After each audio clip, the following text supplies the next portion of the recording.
Welcome back to AM Live. We have our newsmaker today, the Director of Public Prosecutions, DPP Haji, in person studio. Quite hard to get this man for an interview, so it's a big deal that we have you, and we appreciate your time. And first things first, we had wanted to start with the latest touching on the former Nairobi governor and now running for Mombasa, and his tribulations in terms of questions around his fitness for office, and we'll be getting to that in a moment if my director Jonte is ready for that. Yes, he says it's ready. So yes, we want to start on the issue of leadership and integrity. In fact, just a few days ago, he was part, that is, the DPP was part of a feature that we did on the 6th chapter on leadership and integrity, the challenges therein for all the institutions that are involved in making sure that leaders with questions around the integrity are not allowed to run for public positions. And this is one such case. Former Nairobi Governor Mike Sonko on Monday, the 18th of July, moved to the East African Court of Justice in a fresh attempt to remain on the ballot for August 9th. Sonko's move follows a decision by the IEBC to revoke his clearance certificate to run for governor in Mombasa. The IEBC had cited the Supreme Court decision that upheld Sonko's impeachment as Nairobi governor in 2020, and Kevin Mutai filed this report. With only 21 days to the August 9th general election, Mike Mbuvi Sonko is fighting the clock as he seeks to remain on the ballot in the Mombasa gubernatorial race.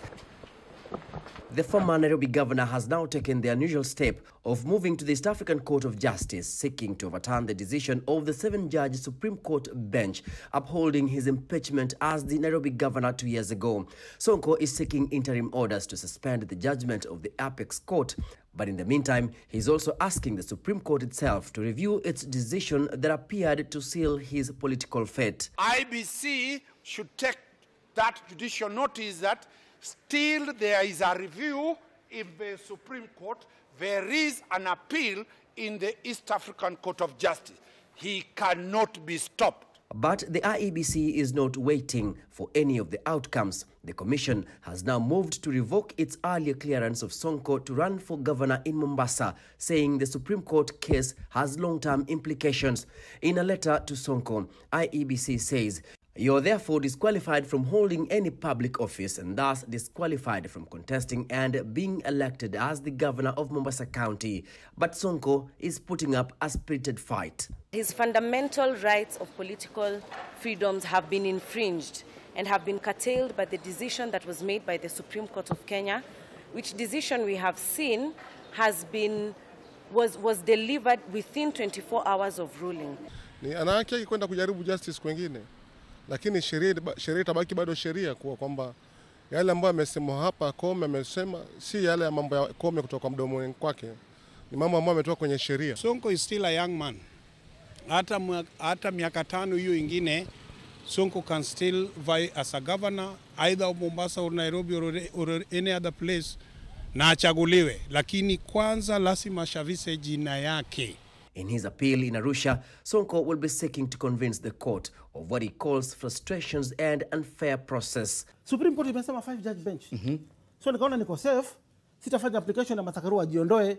Juu kwa bench majaji watano hayupo. Unaelewa? Asubuhi majaji wangu hujilazimisha kwenda kotini, tunapata Bathakome yako pale. Tukamwambia mama jiondoe kwa sababu wewe already ushaform opinion, akakataa. Kwa nini Supreme Court inaambia majaji watakuwa 5? Mimi ndio nipate 7. Yule simtaki pia kwa pale. We have instructions, very express instructions, to file a petition to JSC for removal of the CJ and any other judge who was involved in condonation of the abuse of the process. In this case, the Attorney General, who is the respondent in the matter, is also required to file a response within 45 days in Arusha, failure to which the case will proceed to full hearing and determination. Itakuwa kwa debe. Sheria itaniruhusu kwa debe. Haya, mwisho kabisa. Supreme Court umefanya kwa njia bandia. Kevin Mutai, NTV in Mombasa. Well, as the Director of Public Prosecutions, first of all, the news as it came in that the Supreme Court had locked out Mike Mbuvi Sonko from running for Mombasa governor's race. How did you feel about this development? I think it was very good. And thank you for having me here, sorry.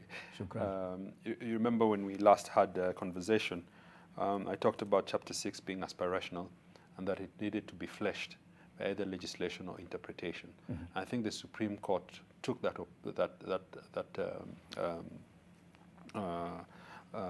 position and decided that this is not cosmetic in nature, that it has a purpose, and that's why it was included in the Constitution.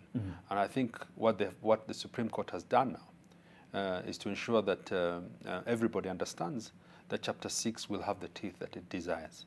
I think moving forward, Parliament now really needs to come up with legislation that will then anchor it properly to ensure that it is very clear to all and sundry that Chapter 6 will be effective and will bring the results that the Constitution and the people of Kenya desired. Given your experience over time and at least trying to get those who have issues, whether it's criminal cases against them, and they're in office, MPs and what have you, do you really expect that they would enact legislation that would, harm them later, come back to bite them, because it has been your experience? Yeah, I mean, and this is why we've been telling Kenyans that they really need to use their votes wisely, to vote people who have integrity and people who will be able to go to Parliament and say, we will deliver this for the prosperity of Kenya. Right.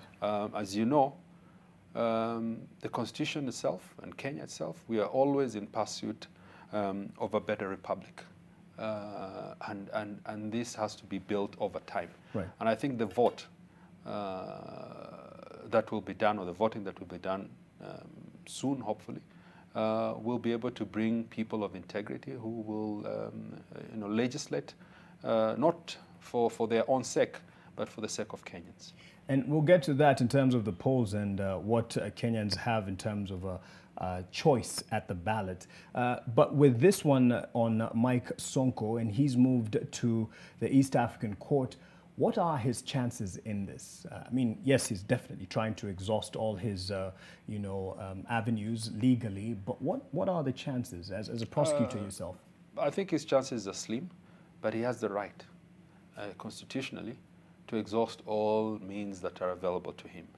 I think there will be the grounds that he's going with are not very strong. And I think the choice of even the councils that he has, who in my opinion are very busy bodies, right, who are there to derail the fight against graft. You're talking about Danstan Omari? Yes, I'm talking about Danstan Omari and his cohort of councils. With all due respect, they've just become busy bodies trying to derail the fight against corruption. And you can see that very clearly. And I think they're even misleading their client to expect that he will get a different result from this. Yes. It is only seeking to delay. And I think, as the IBC said yesterday, probably that election in Mombasa will just be delayed. However, I am very confident that the East African Court will uphold the Supreme Court's decision. Right, yeah. and that's the experience again in your following through with leaders with charges against them. You will go to court, but they end up appealing and that's the frustration that we've had. Yes. Also in the fight against corruption and other criminal matters, that they exploit this right to be able to appeal. However, I think at some point, the courts themselves will have to pronounce whether, indeed, if you're appealing, does it mean that whatever was pronounced then is put in abeyance, yes, or that if you've been pronounced, for example, guilty and you're appealing, then it stands until you're able to prove otherwise. These are things that we will have to decide, and either through legislation or through pronouncements by the courts, just to forestall abuse of the process. Speaking of the judiciary and the judicial process, yesterday there was a development. President Uhuru Kenyatta appointing 7 Court of Appeal judges as recommended by the Judicial Service Commission. As a DPP, how do you receive this particular development? It has been a long time coming. I think we saw the interviews. They were open. The GSC did a very transparent process. And there was no questions on how the process was undertaken. I think it's okay. And hopefully this is how things will be. Yes. If everything is in tandem and people are in agreement, and there are no questions of integrity, then you will see that the process itself is very smooth. But this isn't, as you know, being informed here, it isn't quite, yes, it's a welcome move in the judicial process, long overdue, but still not quite what was recommended under the Maraga-led JSC. So, you know, do you see any, is this going to sit well in terms of what was the pursuit of the Maraga-led JSC to have, you know, judges at the appeal, Court of Appeal? I think that, if I'm not wrong, the process is in court. And in addition, it depends on the leadership of the judiciary, how they perceive this, and JSC itself. Yes. Because I think there's a strong independent JSC that is there. And these are issues that they will have to decide. For us, what we want is an effective and independent judiciary that will be able to give us the guidance and the rulings that Kenyans want, and interpret the different legislation as they should. Right. That is what is important. The politics behind it, I think that will have to be settled by the leadership itself. As long as law is adhered to and the spirit of independence is respected, I think for us, we just want to see an independent judiciary that is effective and that is delivering. All right, and to another development, but this was actually 3 months ago, and you've mentioned those involved in this particular story, Danstan Omari and the cohort of busybodies, as you say, and this is in terms of the decision by your office to postpone graft cases against politicians until after the elections. They took issue with this, but you defended your position as saying that no one will direct you on who to charge and when. Let's set the context for this and you can explain it.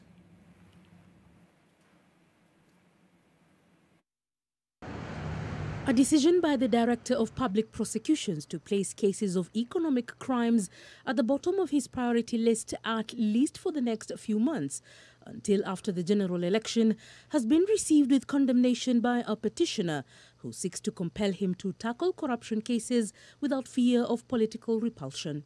The Director of Public Prosecutions acting in his individual capacity. This is not a directive that came by virtue of the Office of the Director of Public Prosecution. Article 157, sub-article 11, that the decision, the power of the DPP should be exercised in the interest of the public. Is this the interest of the public? And this is within my purview and my discretion. And how I manage the office, and how I also manage cases. Between now and August, graft cases will not be a priority for the ODPP. Let us wait. We have 4 months for the elections to take place. Literally 4 months, because 9th August, we are talking about 120 days or 118. And crime does not expire. The man himself says that decisions about his office are prioritized by him, and not even a court case will sway that decision. And in any case, it is also best practice internationally. That is how they have been done, especially in common law jurisdictions, and especially in the United States of America. 6 months down to the elections, they slow down on graft cases. Several politicians with bags full of cases have expressed interest in vying for political seats, many looking up to EACC to shed light on whether they will face hurdles in their pursuit of public office. Let it be in black and white. We don't clear candidates. We don't. What we do, we report and submit profile of candidates on issues to deal with integrity and pass it to the IBC. The original Chapter 6 of the Constitution targeted three main things: accountability, fairness, and the personal conduct of the office bearers. Changes in that document have been cited as dilution of its initial mandate. Even if you get the best lawyer in this country, he will tell you that the Chapter 6 of the Constitution, it is a little bit amorphous, it's ambiguous, it's too general, it is not watertight. It does not corner somebody to make sure that you are getting somebody clean and somebody who is not clean. The struggle for integrity has formed a major part of Kenya's recent governance history. Time and again, Kenyans have cited corruption in leaders as a major national problem which must be addressed if Kenya is to progress. The only time somebody can be barred from public position is when he has all the legal mechanism, they have been cleared. If the Mwananchi is able to vote the right person in parliament, then we will even get good laws that will allow us to be able to say this person cannot run for office once he is investigated or once he takes plea. Leila Mohammed, NTV. As alleged here by a petitioner, are you acting or were you acting in your individual capacity to postpone these cases? First of all, what do they mean by individual capacity? And that's why I've been saying these are very busy bodies. I'm the Director of Public Prosecutions. Constitutionally, I've been given the mandate to exercise state powers of prosecutions, and it's upon me to make policies and to decide how I will manage the office until I finish my term. As simple as that. The question of priority, I think they need to go back to the dictionary. Kama kizungu hawajui, hiyo ni shida yao. I did not say that I will stop prosecuting graft cases. I just said there will not be a priority for the next 6 months. And my priority for the next 6 months is the elections and election violence and electoral offenses. Those will come up. So if corruption was priority number 1, it will probably be priority number 3 for various reasons. We are coming up with an election, so election issues will become number 1. And within election issues and election offenses, there are corruption cases that will come in relation to that. For example, bribery. For example, if somebody within, say, the process of procurement, within, say, IBC, I'm just saying hypothetical IBC, and we want to prosecute them because there's an investigation, there's a file showing that they've done something wrong. That will be there. And then issues of, for example, terrorism and insecurity, because it's an election period. And you guys were doing the issues of gangs and criminal gangs and how they're being exploited and used by politicians. These are issues that will be of priority. Why do we prioritize cases and matters? Because, in essence, we have limited funds, for example, as DPP in budgeting. We have limited, we are also limited in terms of human resource. So we have to be able to use what we have on the ground to ensure that whatever we are faced with, we are able to face it effectively. So some of the funding, some of the prosecutors who would have been working on, say, corruption cases, we will have to prioritize it in such a way that they are reallocated in the short-term phase to deal with some of these problems. And I think that's how a good manager will probably be doing things. You look at trade-offs, you trade off. You look at priorities, what are you going to prioritize? And then you ensure that you're resilient enough to face the challenges that you have. Sijui kama hiyo ni kizungu mingi sana kwa Omari, but in essence that's what we are saying. Pambane na hali yake labda ya Kiingereza na Kiswahili. But to the issue of what you prioritize, and we will get to this, you will be publishing numbers that people could be able to call, especially during this time of the electioneering period. And if there are concerns from around their area, they can call your office. And in fact, there's a function today that will be launching that in terms of preparedness for the election. And in same line with that, my director will just put the numbers here for us, our line, that you can call to ask him the questions for now. And just to follow through on this issue of the cases that have been postponed, if you can just refresh our memory on some of those people that were involved, the names of those who you had been pursuing. There's nothing that we have postponed. Okay. I think people don't seem to understand. Cases are ongoing in court, and when they come, we still make decision, and we're going to go to court. what we are saying in terms of prioritization, in terms of funding, in terms of human, putting the right human resource in the right places and infrastructure. Yeah.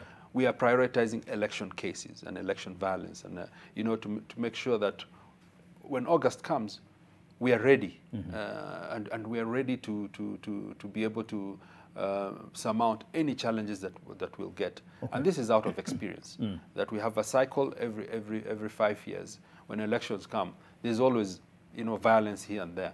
The question is, how do we then prepare ourselves? And this is what we are doing. And today we are also going to sit down with other agencies, the police, IPOA, the human rights, IABC, as a team, and look at how we are going to prepare ourselves. We're going to do mock trials and simulations, so that we are prepared. This is about building resilience over time. How do we then, knowing that we are going to be faced with this, how do we prepare ourselves? Yes. So there is nothing that has been postponed or pending. Everything continues. If you look at the reports coming from EACC, they do the statutory declaration of cases. You will see that it is continuing.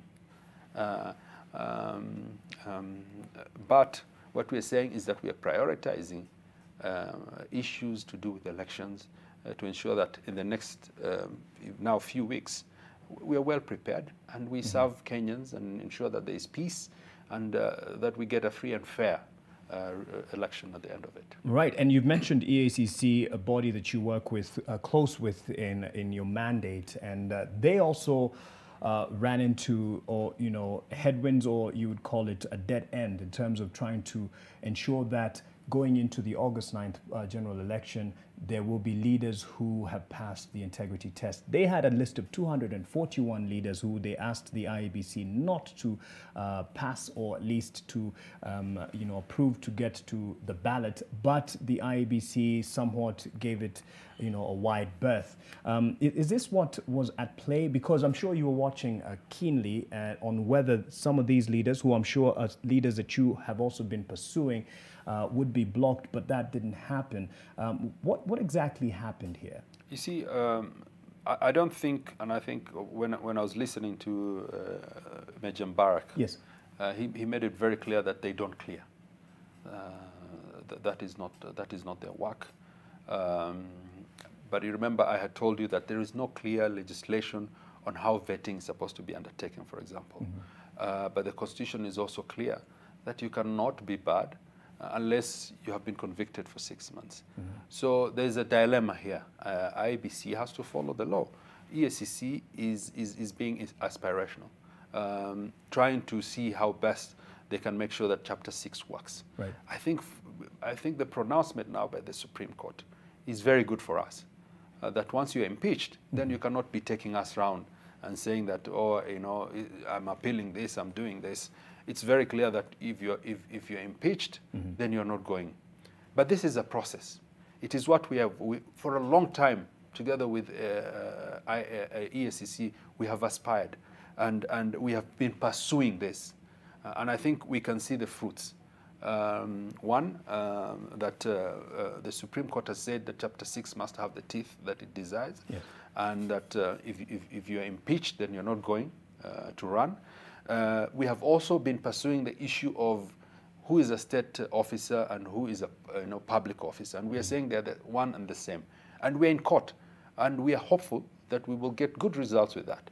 But somebody has to push it, and ODPP and EACC has been pursuing this jointly, and I think these are the results that we're seeing. Okay. We have set the foundation, and we're going to make it even firmer, yes, by ensuring that the cases that we take to court and the clarifications that we get then will allow us in the future to be able to tell IABC, this guy has matters, and like any other state officer and public officer, they must step aside, and they cannot hold any office. And this is what we are pursuing. And as I said, we are in pursuit of a better republic. Right. And that's what, it's a process. It might take time, but we have set the foundation. You've said, the Supreme Court ruling, especially touching on the former Nairobi Governor Mike Mbuvi Sonko, is quite welcome as a precedent moving forward. However, critically looking at it, and I don't know if you share this concern, that there will be a sort of witch hunt moving forward. If indeed we see this witch hunt from MCAs and what have you at the wards fighting the governor, and if he doesn't play ball, and so he or she might end up lobbying the troops, the MCAs, monetarily, and in that way do it corruptly, so, you know, like use funds to try and protect their term, because, you know, the MCAs might be after their behinds if they don't play ball and, you know, give them money. Do you share that concern? Of course, there are those concerns. But that's why we have the impeachment process, and then we have the court process. And bribery is a crime in Kenya. I think the act is there, the Bribery Act. It's very clear that if that happens, then it is illegal. And I think it's about building capacity within ESC, especially ESCC, that is mandated to look into issues of corruption, to ensure that they are able to investigate such incidences. And I think over time, looking at the kind of crimes that are happening and how people are, you know, the concept of even devolution itself, it's only 10 years, then I'm very confident that ESCC will be able then to be able to be facilitated and to have the infrastructure to investigate such crimes. And then you will probably see more cases to do with such bribery coming up. But the good thing is that we have other avenues. Yes. If the impeachment process fails, then you have the court process where ESCC kicks in, where the Auditor General can also work in ensuring that they help us to highlight the problem that is out there. Okay, and just at this point, Andrew is watching, and he'd like to throw a question your way, Bona DPP. Andrew, you're calling from Nairobi. Good morning, and what's your question to DPP Nurdin Haji? Good morning, Mark Masai. Thank you for having me. Also, good morning to Mr. Nurdin Haji. And my question is, we are headed to elections, and DPP is mandated to prosecute or direct investigations, either be conducted or be looked into. And most of what we are seeing is there's a lot of communication online. And being alive, and now we have a Cybercrime Act, is the DPP having mechanisms to fast track or to monitor the activities that are online? And also, how best is the DPP equipped to gather this evidence and as well be able to lay for it to be prosecutable with immediate speed that it may be needed? Because what we are seeing are cases being investigated, and it takes quite a considerable amount of time for this evidence to be availed to the DPP and for this matter to be attempted to be prosecuted. So my question to Mr. Nurdin Haji, what mechanisms is he putting in place with other actors like the DCI and the police to have this evidence be preserved and be prosecutable? By this I mean, we see that when the police do collect this evidence, there is no working formula between the two, prosecutor and the police, on how this evidence is gathered. And when this evidence is availed by the police or any other body that is mandated to investigate, the DPP may find that this evidence is insufficient, thereby making this would-be, in quote, suspect be free. Can Mr. Nurdin Haji enlighten us on the mechanisms he has in place? Thank you so much for the time. Thank you, Andrew. Thank you. On the issue of, I think the question that he's placed is, first of all, I would like to clarify that as ODPP, we don't do investigations. Investigations are done either by ESCC or the National Police Service or KRA, for example, and other organizations that have the mandate to investigate. We only deal with prosecutions. Right. But in terms of sufficiency of evidence, we do look at whether the evidence that has been presented to us is sufficient enough to ensure that we get a conviction, or that it has reached a certain threshold that will allow us to put a good case in court. And you know, in criminal matters, you have to prove beyond reasonable doubt. It's not a matter of probability. So it's not that Mark has done it or not. We must be, you know, pretty sure that we feel that the evidence that is there will convince the magistrate or the judge that you have actually done it. When it comes to cybercrime, I think there are several capabilities that as a country we have. I think the National Police Service the other day opened a lab, a forensic lab. That would be a good question to put to the IG. But we also have intelligence, and we also have KRA. They also have capabilities. So we have quite good capability. But the issue of cybercrime is that it's always evolving, and we are trying to catch up. So what we've been doing as ODPP is we have our own cybercrime department that looks at those crimes, that has been trained, that is continuously being trained. But it's something new. And we still have to, you know, be able to still build the various capacities. We've had international partners like the US and the British who are helping us build that capacity. Yes.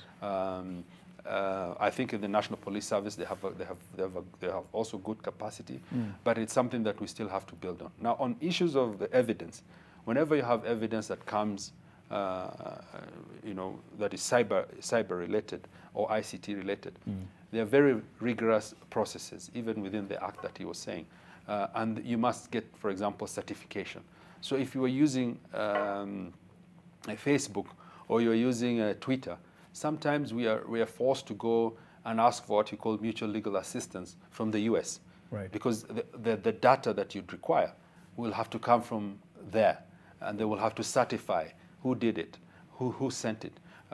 Because as you know, sometimes you have VPN, and you might be sitting here, but when you look at it, it's showing that you are in New York or in Paris, and so sometimes you have to then go to those jurisdictions, ask them, and they're the only ones who can be able to tell you, no, Mark Masai is actually in Nairobi and not in New York, or he's in New York, and this is what he's doing, or this is the IP address they're using.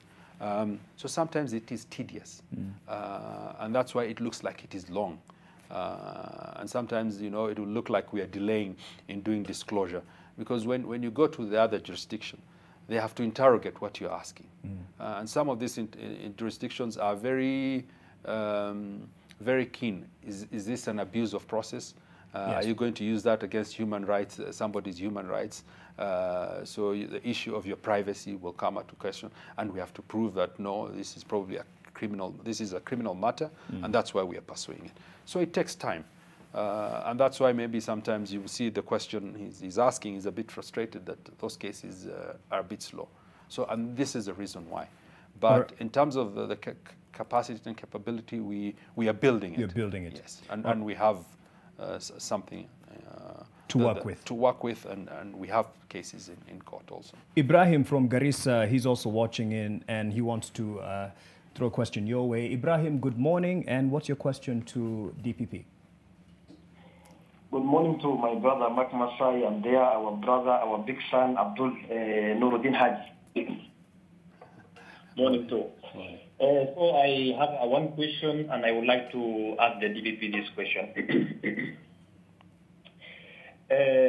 You remember that 2 years ago, for example, I'm just creating a background so that I make my question very sensible.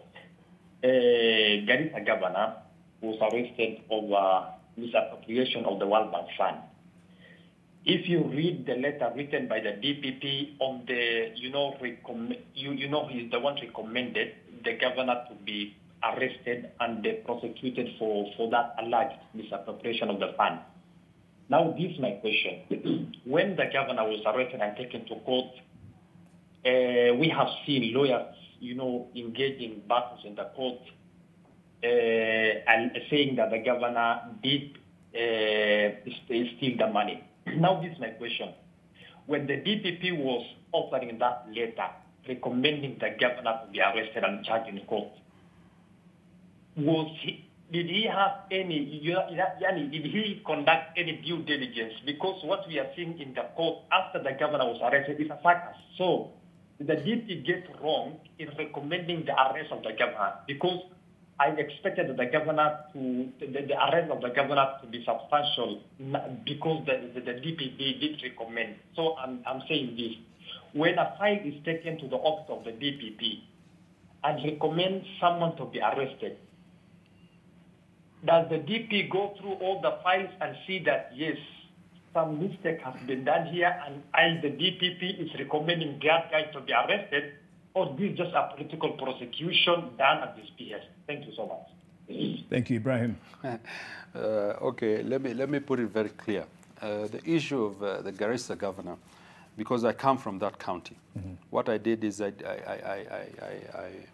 recused myself, and I asked a senior prosecutor who is in charge of the department and a team to look at the file and make recommendations. Once those recommendations were made, usually there's a tedious process. The file comes, and we have several teams that look at the file and brief. And the briefings come all the way to the senior individuals who then make the decision. Yes. And that decision was made very clearly, that the governor had a case to answer. Now, the issue of whether it is political or not will probably come out in court. And I'm surprised that he's saying it's a circus, because I wonder how he has come up, or how Ibrahim has come up with that conclusion. I don't know whether he was in court all along and he's seeing that there's a circus. The case is ongoing. It will take the process like any other case, and I'm confident that we will get the conviction that we are pursuing, because a crime has happened. And it doesn't matter whether it has happened in Garissa or in Narok. It has happened in Kenya, and people have to take responsibility. Right. And if the evidence is not there, that's why we go to court. Then the courts will say that there is no evidence, and he'll be acquitted. And that's how the process is. Just to follow through on what Ibrahim was asking, at least from how I heard it, perhaps for him to have seen, or at least the people of Garissa and the country at large, to see a letter coming from the office of the Director of Public Prosecutions recommending the arrest of the Garissa governor, then there must have been something. And now that the things are going around in circles in court, there's frustration that was he wrong on did he get it wrong? I mean, this is his word. He's saying that it is not going in circles. Right. The prosecution is going on. Right. We have different dates, and people come and their witnesses still giving evidence.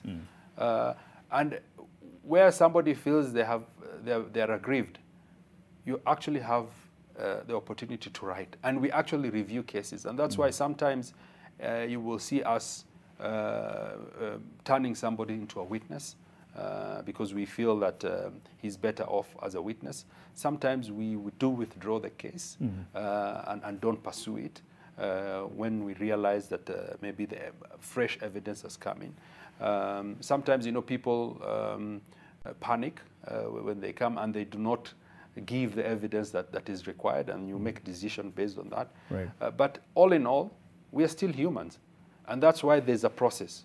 Investigations are done, the file is forwarded to us, a recommendation is made. Sometimes we can say that this file doesn't have evidence, right. Based on maybe our brothers, the investigators, thought that they have evidence, but in our opinion they didn't. We can process and go to court, and that's why you go to court, and the court can say there is no evidence. Right.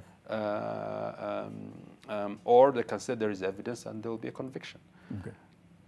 What I'm saying here is that we do not either pursue matters because it's politics or because of malice. This and file, for you personally on this particular case, for me hailing personally, from Garissa, precisely, unequivocally had no political and that's why dynamic. I recuse myself. Because, Mark, the other side of the coin is if I said I'm not going to deal with this matter, what would Kenyans say? You're hiding something. Precisely. And I am not the one who did the investigations. It is EACC who did the investigations and forwarded the file. It was independently reviewed and looked at, and they concluded that there was evidence. At no time did I say that go and do this and that. And it will come out in court anyway. In the fullness of time, as they say.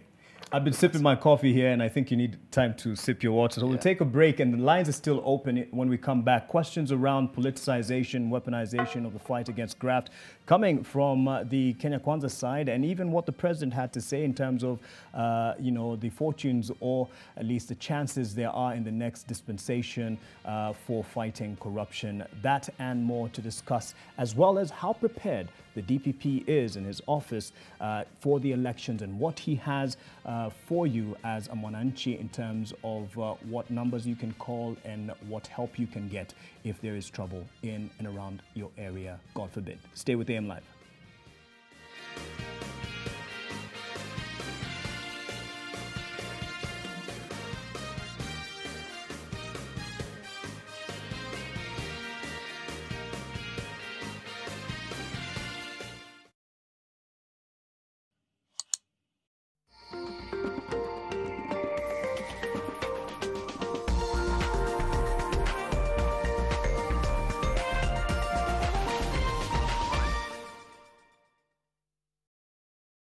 The Communications Authority of Kenya, CA, regulates the broadcasting industry, promoting development of local content and ensuring responsible use of broadcasting platforms for national good. The Communications Authority of Kenya, opening your world. At the first sign of pain, you need a solution that you can trust. Try Panadol Advance. With Panadol's Optizode formula, the tablet absorbs quickly and starts providing fast and effective pain relief you can trust. Try Panadol Advance. On this episode of The Money, we meet Robina Wafula, the owner of a beauty shop in Zimmerman. Sababu ya mimi kuanzisha hii biashara nilikuwa na passion na urembo. Na tena nilikuwa na matamanio ya mimi kuwa na biashara yangu mimi mwenyewe. She tells us that capital was not the only challenge she faced when she started a business at the peak of the pandemic, but she has remained resilient despite all the challenges. Biashara ilikuwa ni new. Watu kujua biashara iko hapa pia ilikuwa ni changamoto kiasi. So join me for more on Thursday at 6:40 p.m. on The Money. The Money, showcasing resilience, exploring scalability. Can you hold me? Hold me, please. Hold me, please. Please hold me. Hold me tight. But nothing is happening yet. Shut up.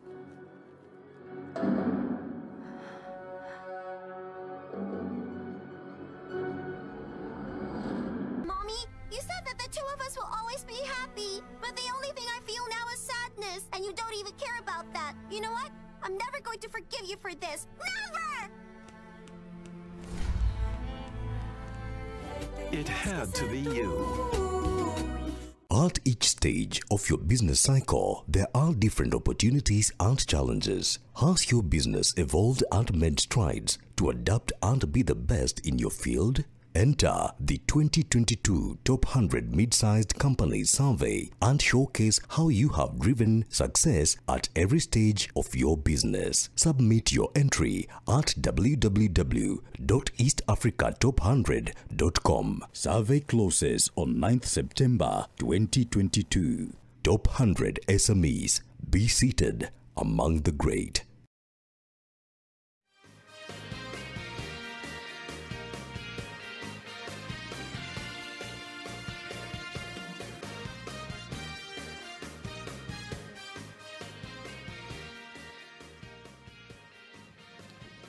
Welcome back. AM Live continues, and we're with the newsmaker this week. That is Nurdin Haji, and he will be taking your questions. The lines are open, and I'm sure he's looking at some of the questions that are thrown his way. He's a busy man, so excuse him for that. Yes, we'll have the lines open for you as well to call and get your questions directly to him.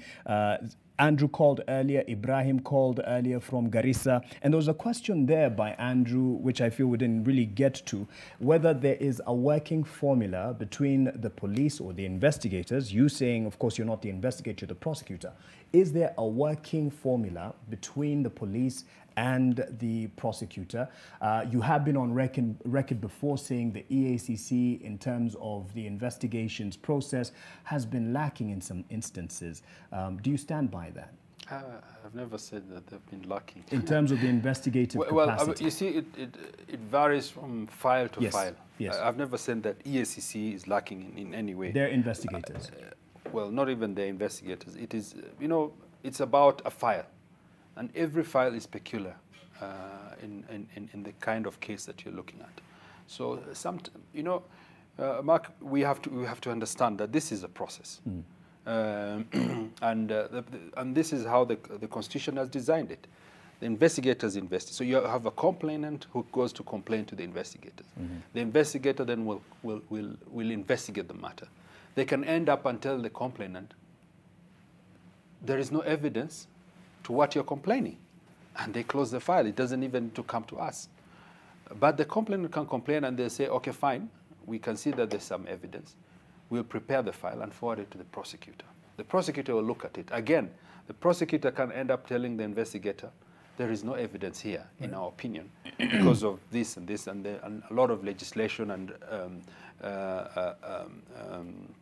you know, cases and authorities. Because we look at legislation, then we, as prosecutors, then we look at how that legislation has been interpreted by court. Sometimes the investigators do not have that, but we do. So we look at that, and we look at a lot of authorities. We look at a lot of cases in Kenya and elsewhere within the common law. And that can make us conclude that there is no evidence. Then we just tell them, close the file, there's no evidence here. But if there's something to work with? If there's evidence, then we'll look at it, prepare, go to court. Now you go to court, then again, the court can say there is no evidence, or there is evidence, and we've convicted. And that's why it's a sieving process.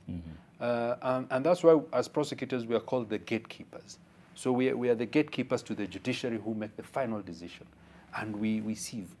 And the investigators also have you know, a process whereby they look at and they can conclude that you know, there's no case here. Go to the chief or the administrator who can settle the matter, or this is a civil matter that doesn't need to go through the criminal justice system. Right.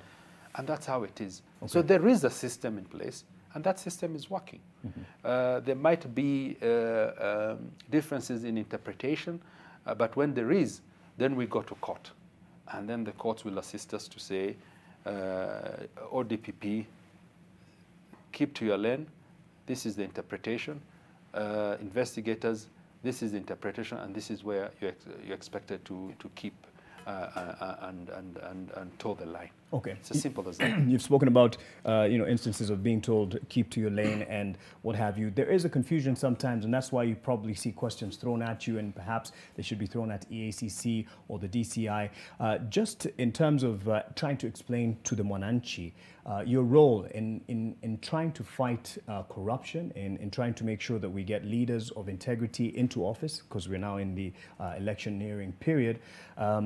What is your role as in contrast to what EACC's role is, DCI's role is, and even the police? Constitutionally, our role is to make that decision that, yes, there's a crime that has happened here, and it needs now to be presented to the courts for them to make the final determination that indeed this person needs to be incarcerated, or to pay a fine, or you know, to do several other things that are provided in a particular legislation.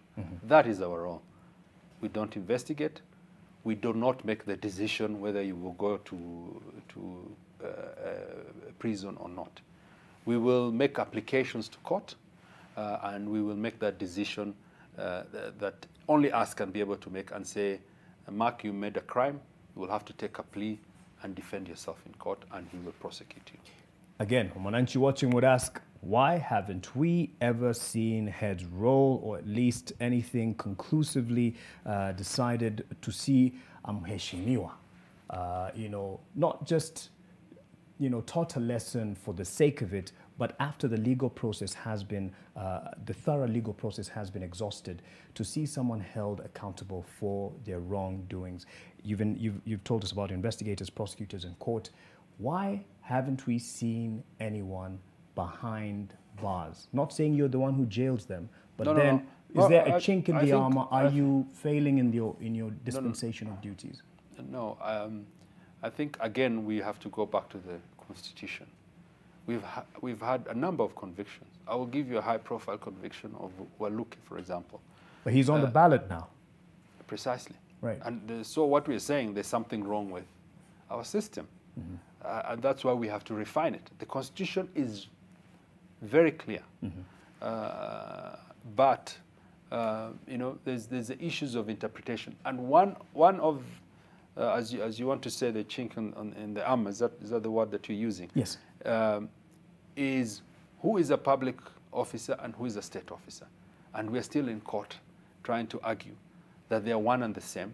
And these people, once they're taken to court and they take a plea, they must be able to step aside. Right. And I think we were talking, me and you, just before. For example, should we allow a politician to still get his salary and use that salary to defend himself on a matter that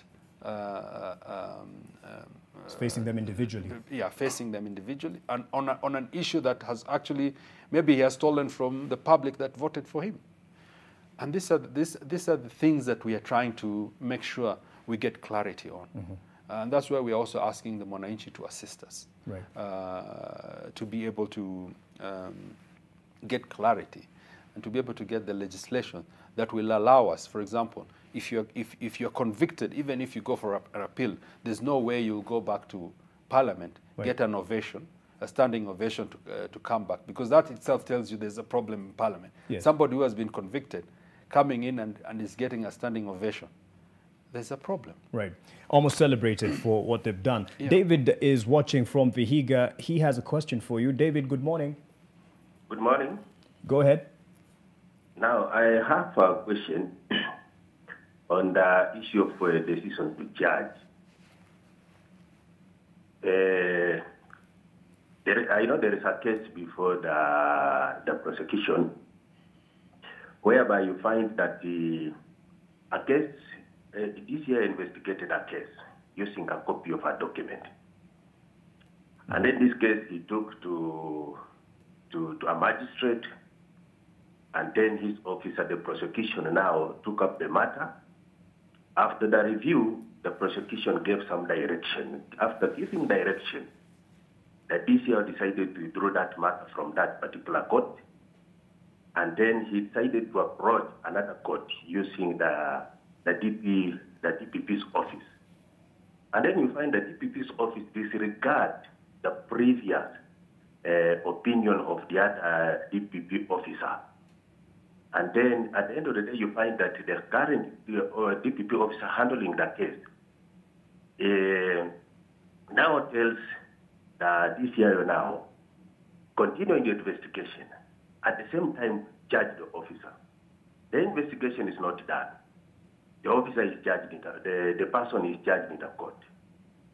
The court goes ahead and requests for original document from the DPP's office. The DPP's office cites that the original document is with the other agency. So the question is that if he knows that another government agency is investigating the matter, it has the original.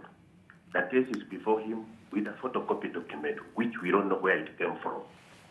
And he is now appealing the ruling of the magistrate, because the magistrate is requesting for a document. So I don't know when the DPP now decides to charge a particular person. And he knows very well that the case before him, the investigation was not done properly. So in such a scenario, how do we deal with that case? Thank you, David. DPP. Thank you, David. I think, first of all, what you've explained, in my opinion, is mischievous, because that should not have happened. We have what we call the decision to charge guidelines, and it guides the prosecutor in how matters should be handled. Now, it was not very clear what jurisdiction, because you know you have different jurisdictions. Did they jump from one town to another?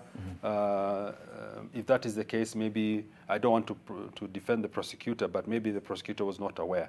But there are mechanisms of bringing that to our attention. Right. You can complain to the county head. There's a regional head that you can complain, and you can complain to the headquarters. And we have a department called the Inspectorate and Quality Department that actually does internal investigations to see whether there was mischief in this.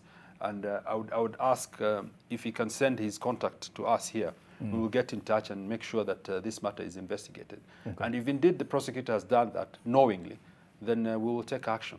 We do not accept this, such things because the decision to charge is very clear, that evidence must be there, and where there are copies, they must be certified, and if another agency is handling it, then we must bring upon the other agencies and know exactly why this is happening. Okay. So on this issue, if they can give us, if he can give us his contact, we'll get in touch and we'll look into the matter immediately. All right, David, you've heard him. You could give your contacts. Actually, if we have your permission, we could share the contact with DPP himself because we have it in the gallery. And he brings up an issue there that has come up sometimes in the headlines. You could tell us, you could call us out if we have been misreporting on this, that you have been, at crosshairs. The DPP has been at crosshairs with the DCI. This has been reported, a few times, several times. What is your relationship with the DCI like? I mean, we're colleagues, we work. And when matters come, we look at them independently. Mark, we can be friends. Yes. But kazi and friendship, those are two different things. The Constitution is very clear. For us as ODPP, we are sworn to defend the Constitution and to adhere to it. Yes. And I think our roles are very clear, and that's what we are doing, and that's how we are working. In any case, my relationship constitutionally is between me and his boss, the Inspector General of Police, and that's where I work. I work with the Inspector General of Police, and my directives are to the Inspector General of Police. All right. Yeah. And so it's not accurate to say that there are instances where the DCI, the DPP want to outshine each other in the fight against graft? First of all, in the pecking order and hierarchy, I give directions to his boss. If there are any issues, then it should be between him and his boss. The Constitution is very clear, that I give directions to the Inspector General of Police. If there are any issues, then it is the Inspector General of Police who should raise it. All right. Yeah. Okay, that's clear. And something that needs clarification, since we are with you today, this morning, an issue that has come from the politicians, and I'm sure you've heard it, that there has been a politicization, weaponization of this fight against graft because of people's, alignments politically. And this coming from, just citing this particular case, coming from the Deputy President on July 1st, 2021, he maintained that the war on corruption can only succeed if the anti-graft agencies in the country stop weaponizing and politicizing the exercise. And here's a story that was done by Vincent Odor, just to get that context. At his current residence here in Nairobi, Deputy President William Ruto met a section of leaders supporting his 2022 presidential bid. The day we avoid the weaponization and criminalization of politics or political opinion and using the criminal justice system to try and blackmail and intimidate people on matters to do with politics, that is the day we will succeed with the fight against corruption, when we stop that nonsense. Just a day after the Directorate of Criminal Investigations said they had completed investigations into tenders involving companies associated with Mathira MP Rigathi Gachagua worth 12 billion shillings. Leaders allied to Deputy President William Ruto claim that the war on graft is targeting them to force them to dump Ruto. Vita ya ufisadi ni vita ya kutia watu uoga na kuuzia watu uoga ati wafuate mlengo fulani wa kisiasa. But I would like to challenge DCI Kinoti. How many cases has he conclusively concluded where people have been found guilty, those that he has been parading? We have not seen any. Kama kweli wewe unapigana na ufisadi, inakuwaje kama umeitwa huko unaambiwa lakini wewe si utone down, si upite pande hii na story ishe? Last month, several Jubilee Party legislators from the Mount Kenya region, including Kiambu Women Representative Gathoni Wamushomba, joined the UDA party associated with DP Ruto. Even though the anti-graft agencies have denied politicizing the war on corruption for a while now, several leaders allied to the deputy president have been in trouble with the agencies. 8 months ago, detectives from the DCI's Serious Crime Unit questioned Gachagua over corruption and money laundering, but they later released him without charge. This month, there are fears that several leaders will be arrested in connection to corruption. Vincent Odur, NTV. On a DPP, can you be on record to state whether you're part of the alleged witch hunt to politically frustrate any politician? I think it's really without being at being involved in a war of words. First of all, as ODPP, we have tried as much as possible to be. What we are doing is we are exercising our mandate independently, and I think, Mark, if you see, we have been blamed by all sides.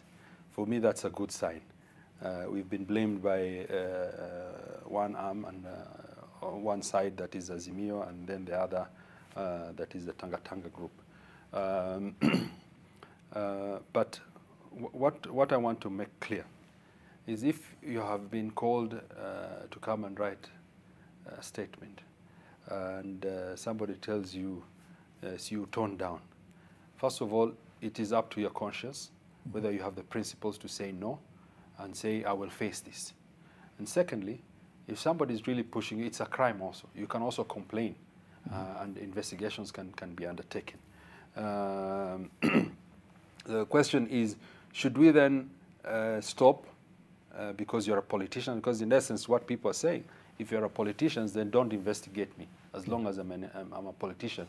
Because the argument is you are doing it or you're weaponizing it.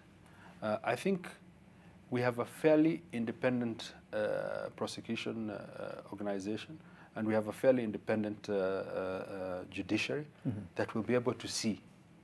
And that's why when some of the files have come, we've said no. Whether you are from Azimio or you're from Tanga, we've been able to say... Kenya Kwanza. Yeah, or Kenya Kwanza, sorry. Right. Maybe I'm behind news. We are able to say, yes, no, there is insufficient evidence. I know it has irked some people because they get very angry. Why? But we look at the evidence. We don't look at whether you're from Kenya Kwanza or from Azimio. If you look at some of the people that we've taken to court and some of the files that have been brought, you will see that a majority of them probably are from even Azimio and not necessarily Kenya Kwanza. So it doesn't hold water. Okay. I think it's part of the politics. What we want to hear as Kenyans, when they come in, whoever will come in, what are their policies on fighting graft? What are their policies within the criminal justice system? Are they going to help us? Are they going to facilitate us to be able to discharge our mandates effectively, both budget-wise and also to give the people the space to be able to do the work that they are doing? So those are the questions. And Mark, some of this. The other day I was in the UK and I met the DPPs of South Africa. They have the same challenges that we have. Yes. The same issues that we're doing are the same issues that they're being faced, and we are also doing. Okay. So I think as Kenya we are on the right track, and this is politics. All right. All right, let me hold you on that point. We seem to be having a problem with your microphone. Apologies for that.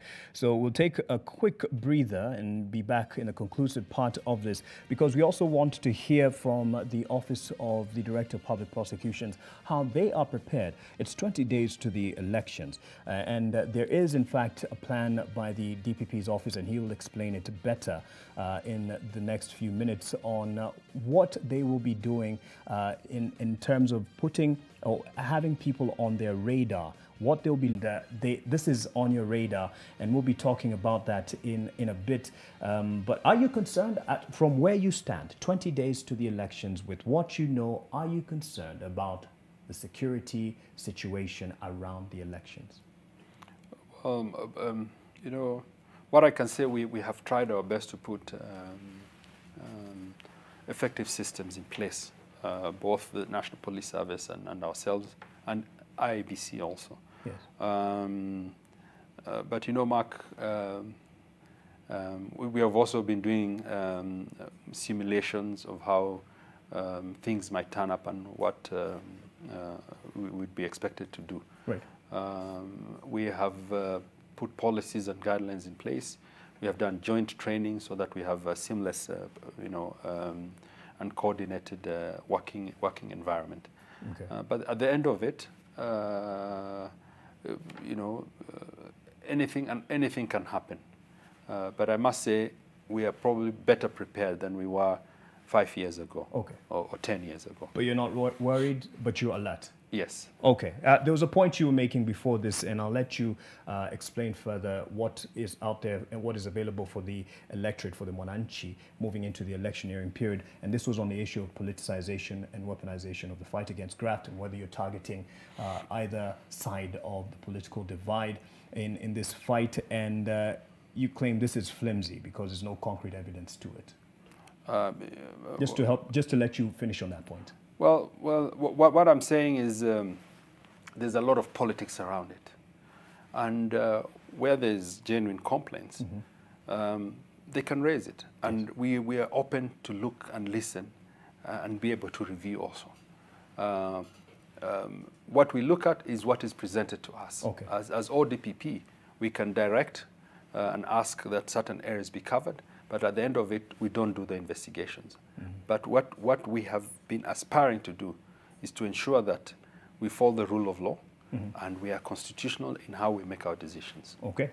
On the 12th of July, and I'm sure you heard this because a lot is on your radar, especially in the electioneering period. And this came from the president. On the 12th of July, that's last week, President Uhuru Kenyatta, while in Ruai, described the Azimio presidential running mate nominee Martha Karua as a woman who will not hesitate to take action against thieves. They will be in cells. She won't forgive them like I did. Let's play that clip first of all, and just to get context on it and then get a response on this. Mama ambaye hacheki Martha Karua na ambaye hata gojea kusikia mambo ya hawa waporaji wakifanya mambo yao huku na huku. Magakoro makomete theingi titani kumuohera. Ucio ndage muohera. Bwana DPP, not to get into the politics of it, excuse me, but it does touch on something that you're keen on, and that is a fight against corruption. Did you cringe at this when he said it? Is this the reason, the fight against corruption not being successful because we've had a forgiving president? Well, you know, Mark, I don't think the president meant it, that way. I think, first of all, he was talking in Kikuyu, but we translated it, yes. Yeah, but translation is always but he also something spoke, is lost. He also spoke in Swahili before, just saying basically, Martha Karua means business. Okay, I think that is what he was emphasizing. Yes. Because it is very clear that the president does not make that decision. That decision is made by the judiciary, not even by us, in terms of whether you're guilty or not. I have never, in my 4 years that I've served so far, never gotten a call, for example, from the president to say do this or do that, at all. So I am very confident that he was just trying to emphasize that Martha Karua, the Honorable Martha Karua, somebody that we in the legal fraternity we respect very much, is somebody who will take matters seriously. I think that was just emphasizing, and that's why I even spoke it in Kikuyu. Yeah. I don't think he meant it practically, because in the last 5 years I've not seen him saying samea huyu mimi nataka kumsamea. In any case, it's not even within his mandate anyway. There's the aspect of political goodwill, and if it comes from the top in terms of no-nonsense treatment to the corruption, he is on record saying that Kenya loses 2 billion shillings on a daily, and it even sounded like he was frustrated because of not being able to get to the bottom of this. At least it would be something to hear from Mark, the president. To be fair, yes, the president has tried his best. Right. And if anything, one of his legacies will be that he has created a foundation whereby we will be able to now, soar higher in terms of fighting graft. As DPP, yes. What would you say will help you fight stronger against corruption? Give me this, and I will have better results. I think, as I've said it over and over, is clear legislations okay. that flesh the spirit of the Constitution. All right. Yeah. What's your most successful case that you have handled that you look back and say, we did a good job here?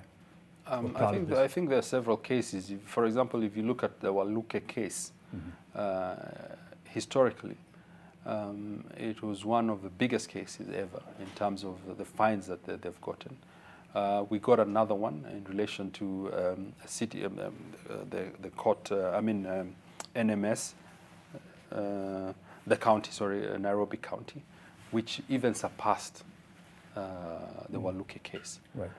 And these were recent cases that we packaged within my tenure. And there are many more that will come by the end of this year, I believe. Yeah. One case that we have really been pursuing and we've really put a lot in is, for example, the Arror-Kimwarer case. Right. And cases against the governors, which we are confident we will get convictions. For clearance of doubt, not in any way targeting the deputy president as has been alleged by their side in these cases. Arror-Kimwarer has been that it's not a target of the DP himself, as far as as far as I'm concerned and where I'm sitting, there's no evidence that has been brought against him. There might be assumptions that he was somehow involved in it, but as we stand today and as the file is in court, I have not seen his name anywhere, and that doesn't mean I'm siding with anybody.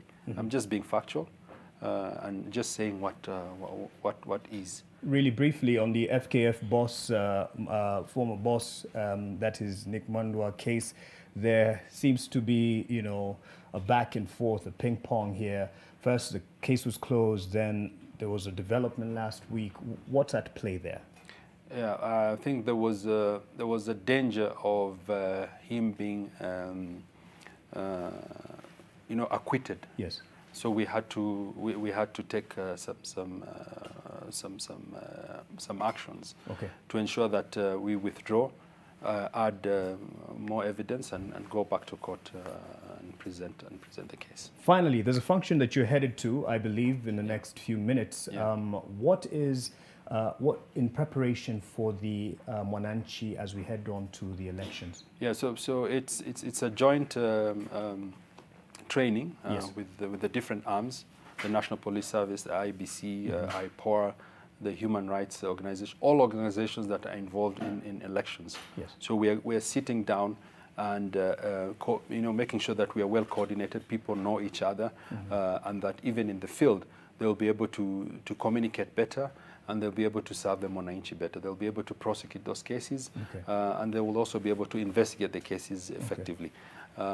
That's what we are doing. What kind of cases are you looking out for? What's on your radar? From hate speech, from bribery, from violence, from sexual offences against women and others also. That's what we are looking at. Crimes that always occur when elections are around the corner. Yes. We are also making sure that we are prepared for other eventualities like terrorism, right. and criminal gangs and all that. And then, when it gets to this period, people get a bit edgy. Jittery, some move, from their workstations to upcountry. Yeah. Is there a reason for that? A reassurance to the Mwananchi? I think we have done our best. Yes. And the Inspector General of Police has also gone out of his way to ensure that they are well appraised with all areas within the country, to ensure that they are not overstretched, but again prioritized. And you're on trail for these gangs that are said to be coming together around the election. I think you saw what the CS did, and also the IG, for example, in Nakuru. Yes. There's also action being taken in elsewhere, like in Mombasa, where you have these criminal gangs. So we are preparing. And as I said, we are building resilience as we go on. There's going to be a number that will be open for people from when to when that Mwananchi can call? What's going to happen? I think it's already up and running now. So they can call in case they want to report, they want us to take action.